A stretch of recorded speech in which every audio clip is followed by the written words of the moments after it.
MCQ આપણે જોઈએ તો એમાં પહેલો એમસીક્યુ છે આપણી જોડે ચેપ્ટર નંબર 1 માંથી 2019 નો પહેલો એમસીક્યુ છે ચેપ્ટર નંબર 1 માંથી 2019 નો એમાં તમને બે વસ્તુ આપેલી છે કે એક ધન આયન છે C અને ઋણ આયન A વડે એક સંયોજન બને છે એમાં ઋણ આયન SCP લેટિસ બનાવે છે અને ધન આયન છે એ 75% અષ્ફલકીય છિદ્રો રોકે છે તો સંયોજનનું સૂત્ર શોધો 2019 નો પ્રશ્ન છે 19 નો પ્રશ્ન છે એક છે ધન આયન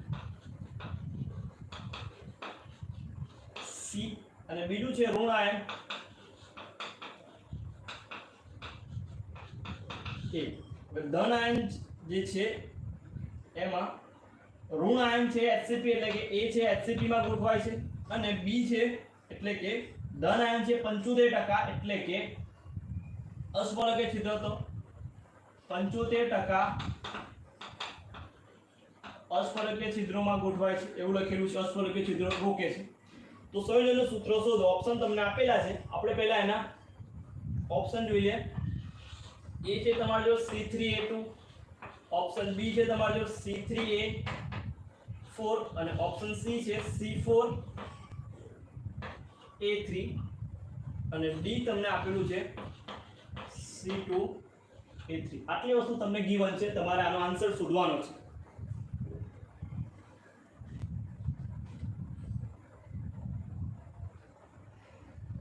તો શું કરીશું આપણે પહેલા તો પરમાણુની સંખ્યા HCP માં થાય 4 અષ્ફલકીય છિદ્રો થાય જેટલા પરમાણુની સંખ્યા એટલે થાય HCP માં 4 છે તો અષ્ફલકીય છિદ્રો પણ 4 હોય 75% એટલે કે આવું લખાય 75 ભાગ્યા 100 એટલે કે 25 તરી 75 25 ચોક 100 25 તરી 75 25 ચોક 100 4 4 કેન્સલ કરો કેટલા વધ્યા 3 જેમ 4 એટલે કે C3A4 થવું જોઈએ જવાબ C3A4 તો આટલો હતો જવાબ તમારો ઓપ્શન જોયો B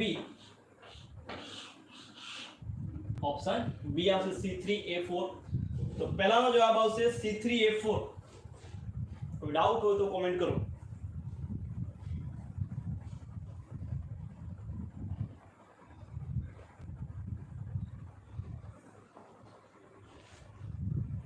પછી બીજા નંબરનો પ્રશ્ન છે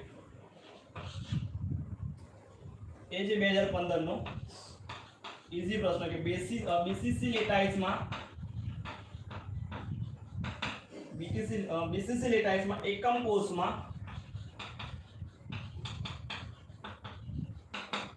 કોષમાં ખાલી અવકાશ કેટલો હશે ખાલી અવકાશ કેટલો હશે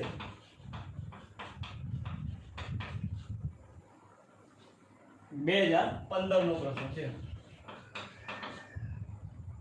BCC લેટાઇસ એકમ કોષમાં ખાલી અવકાશ કેટલો હશે ઓપ્શન A આપેલું છે તમને 48% ઓપ્શન B 23% ઓપ્શન C 32% અને ઓપ્શન D છે તમારી જોડે 24%. તો પેકિંગ ક્ષમતા છે પેકિંગ ક્ષમતાને 100 માંથી માઈનસ કરો તો એ અવકાશ તમને મળે પેકિંગ ક્ષમતા તમને BCC ની ખબર છે 68% હોય BCC ની પેકિંગ ક્ષમતા તમને ખબર છે જેને પેકિંગ એફિશિયન્સી કહેવાય એ છે 68%. આપણને પૂછ્યું છે અવકાશ એટલે કે 100 માઈનસ 68 કરશો તમે અને તમારો જવાબ આવશે 32 તો જવાબ જોઈ લો ઓપ્શન C 32% આવશે જો HCP માં કીધું હોત તો અહીંયા લખી રાખીએ કે HCP માં કીધું હોત તો પેકિંગ ક્ષમતા થાય 74% અને ખાલી જગ્યા થાય 26% અને BCC માં થાય પેકિંગ ક્ષમતા 68% અને ખાલી જગ્યા થાય 32% અને સાદા એકમ કોષમાં 52 હોય 52 પોઈન્ટ સમથિંગ છે અને એમાં 47 પોઈન્ટ છે એ સમથિંગ આન્સર આવશે તમારો તો આ તમારા પેકિંગ ક્ષમતા છે એનો દાખલો હતો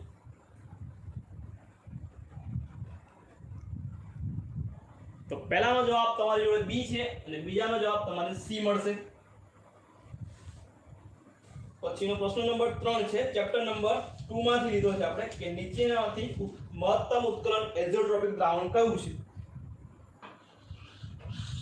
તો ટોપિક કેન્સલ છે તો તમારો એમાં જવાબ આવશે એ પાણી અને એનો એ ટોપિક આપણો બાકી છે જ્યારે નીટ નું આપણે રિવિઝન સ્ટાર્ટ કરીશું એમાં એ ટોપિક આપણે કવર કરીશું રાઉલના નિયમ પ્રમાણે મહત્તમ જે છે અને મહત્તમ ઉપકરણ જે છે એઝોટ્રોપ દ્રાવણ કયું પાસે પાણી અને HNO3 આવશે. પછી ચોથો દાખલો તમને ચોથો છે એમસીક્યુ.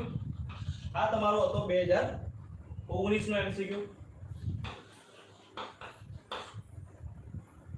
નેક્સ્ટ છે ચોથો કે વિદ્યુત વિભાજન દરમિયાન 1 એમ્પિયર વિદ્યુત પ્રવાહ 1 મિનિટ માટે એટલે I ની કિંમત તમને આપેલી છે 1 એમ્પિયર ને T આપેલો છે 1 મિનિટ,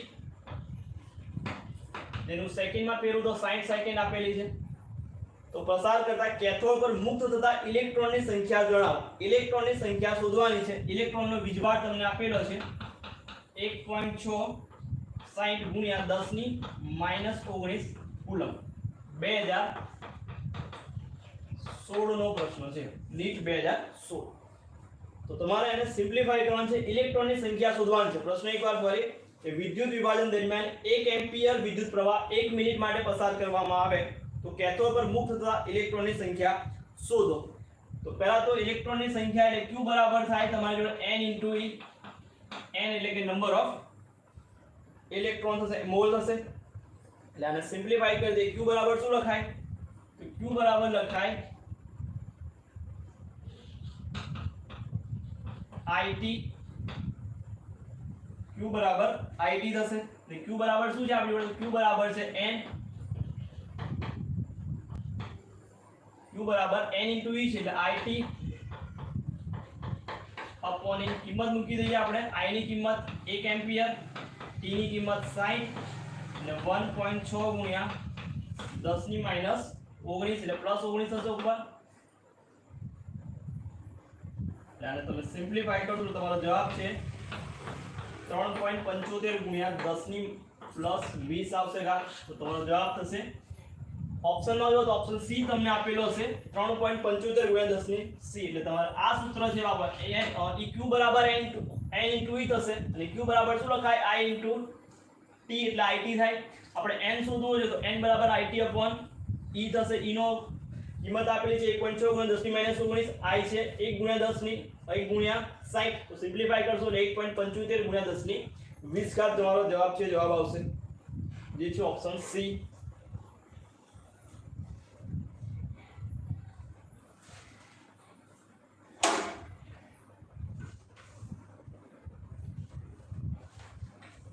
નેક્સ્ટ પ્રશ્ન છે પ્રશ્ન નંબર 5.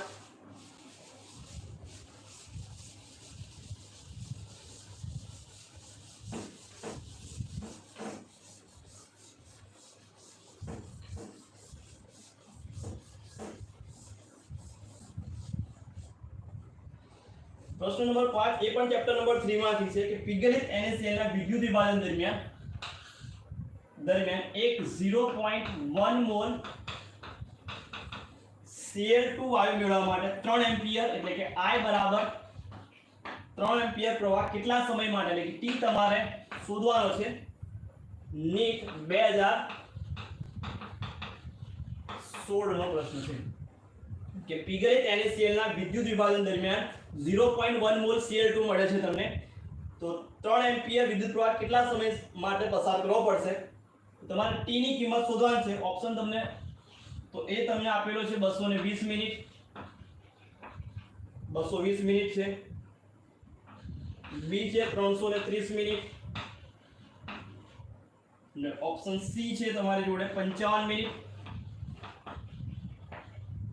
અને ઓપ્શન ડી છે 110 મિનિટ. 2016 નો પ્રશ્ન છે કે 0.1 મોલ Cl2. તો આપણું સૂત્ર હતું વિદ્યુત વિભાજન W બરાબર IT upon NF into પરમાણ્ય દળ. દળ આપણને શું આપેલું છે? W છે એ જગ્યાએ મોલ આપેલા છે. મોલ પરથી દળ શોધવું હોય તો 0.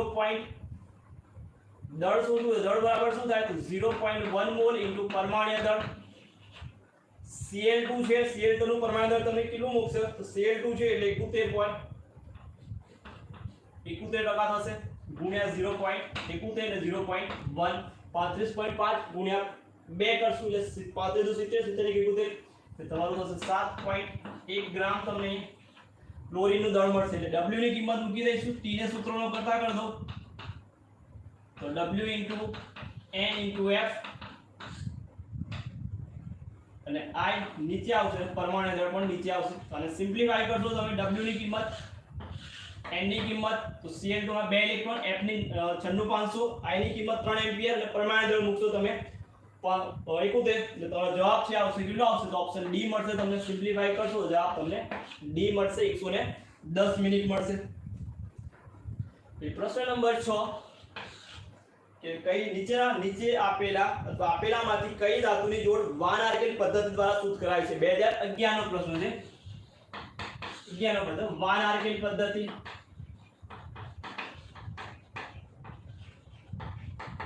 વાન આર્કેલ પદ્ધતિમાં કઈ ધાતુનું શુદ્ધિકરણ થાય, તો આપણે ઓપ્શન જોયા વગર આન્સર ખબર હોવી જોઈએ. કઈ આવે? ઝિર્કોનિયમ અને ટાઇટેનિયમ Ti આવે. એટલે આન્સર તમારો ઓપ્શન છે બી.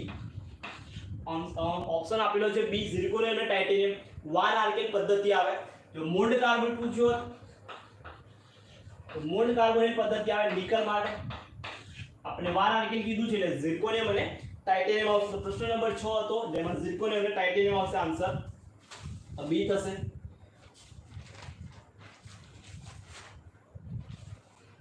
પછીનો પ્રશ્ન છે પ્રશ્ન નંબર 7 કે હેબર પદ્ધતિ વડે એમોનિયાના 20 મોલનું ઉત્પાદન કરવા માટે હાઇડ્રોજન અણુના કેટલા મોલની સંખ્યા જોઈશે. 2019 નો પ્રશ્ન છે કે હાઇડ્રોજન જે છે એના કેટલા મોલની જરૂર પડશે. તો ઓપ્શન પહેલા લખી દે આપવા જોઈએ. Option A 20, option B 30, option C 40 અને ઓપ્શન ડી છે તમારી જોડે 10 મોલ. 20, 30, 40 અને 10 મોલ, તો કેટલા મોલ જે છે એ હાઇડ્રોજન અણુની જરૂર પડશે. હેબર પદ્ધતિ તો એનું સમીકરણ તમને ખબર હોવી જોઈએ. હેબર પદ્ધતિમાં નાઇટ્રોજન પ્લસ 3H2 એમાંથી મળે આપણને 2 મોલ NH3. આ હેબર પદ્ધતિનું સમીકરણ N2 3H2 gives 2NH3. તો આપણે જોઈએ 3 મોલ H2 હોય તો કેટલા મોલ મળે? 2 મોલ NH3 મળે. 2 મોલ NH3 મળે. તમને ક્વેશ્ચનમાં ઊંધું પૂછ્યું છે કે 20 મોલ NH3 હોય તો 20 મોલ NH3, તો આપણે હાઇડ્રોજન કેટલા હોવા જોઈએ? તો 20 ગુણ્યા 3 ભાગ્યા 2, તો 10 દુ 20 અને 10 તરી 30. તો તમારો જવાબ થશે 30 મોલ. જવાબ આવવો જોઈએ 30 મોલ. તો આન્સર તમારો ઓપ્શન થાય બી, 30 મોલ. 20 મોલ એમોનિયા છે એના માટે 30 મોલ હાઇડ્રોજન છે, હાઇડ્રોજન વપરાશે. 2 મોલ હોય તો 3, તો 20 હોય તો કેટલા થાય? 30 થાય. એટલે આન્સર તમારો થશે 7મા નો બી, 30 મોલ આવશે.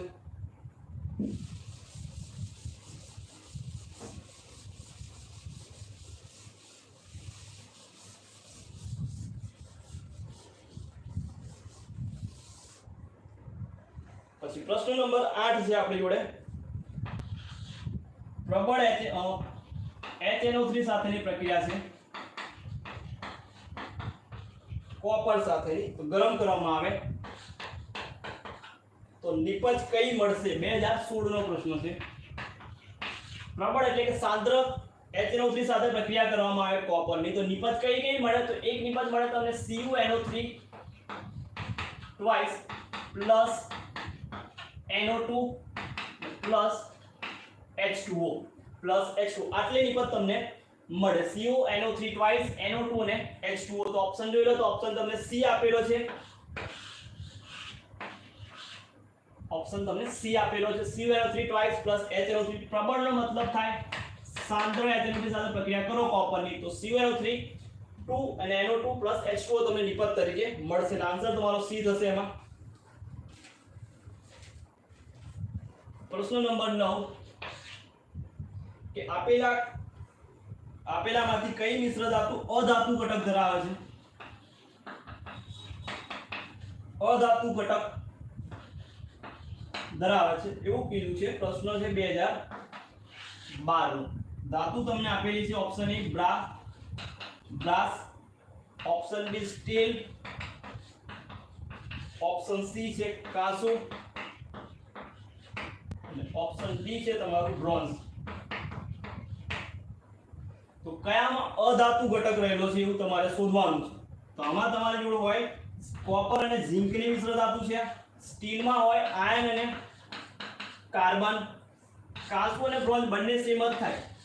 કાંસુ ગુજરાતીમાં કહે, બ્રોન્ઝ ઇંગ્લિશમાં કહે, બંનેમાં હોય કોપર અને ઝિંક, સોરી એસએન હોય, ટીન હોય.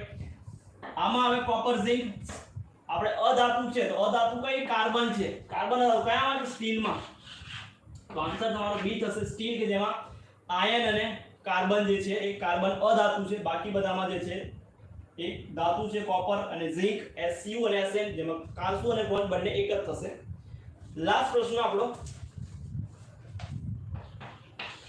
10/2015 નો ચેપ્ટર નંબર 9 માંથી કે Fe CN6-3 નું IUPAC નામ લખવાનું છે. સંકીર્ણનું IUPAC નામ લખો. તો Fe CN6-3 છે, તો પહેલા તો શું આવશે? તો પહેલા લખાશ Cn નું. Cn કેટલા 6 છે, એટલે લિગેન્ડ નું નામ પહેલા આવશે. આયન છે તો શું આવશે? હેક્સા. અને Cn ને કહેવાય સાયનાઇડો, નેગેટિવ છે એટલે સાયનાઇડો, હેક્સા સાયનાઇડો. 6 Cn છે એટલે હેક્સા સાયનાઇડો. Fe છે પણ આ સંકીર્ણ કેવું છે? નેગેટિવ છે, એટલે Fe ને શું લખાશે? આયન ની જગ્યા પર શું લખાશે? ફેરેટ લખાશે. શું લખાશે? પાછળ 8 આવશે એટલે ફેરેટ. ઓક્સિડેશન નંબર શોધવો છે તો Cn નો -6 થાય, કેમ કે 6 Cn છે એટલે -1 * 6 -6, એટલે ઓલરેડી છે -3. આપણે શોધવાનું છે Fe નો, એટલે Fe -6 = -3. આ જશે પ્લસ પેલી બાજુ, એટલે કે Fe = -3 + 6, એટલે તમારી પર Fe પર આવશે +3. તો ડાયરેક્ટ ગણો 6 માંથી 3 કાઢી નાખો, કેટલા વધ્યા? +3, એટલે ફેરેટ હશે +3. પણ ઉપર શું છે? +3 છે, એટલે શું લખાશે એને? આયન લખવું પડે. તો હેક્સા સાયનાઇડો ફેરેટ 3 આયન. તો તમે ઓપ્શન જોશો તો ઓપ્શન ડી તમને આવો આપેલો છે કે હેક્સા સાયનાઇડો ફેરેટ 3 આયન. તો આ હતા આજના આપણા નીટના ટોપ 10 MCQ.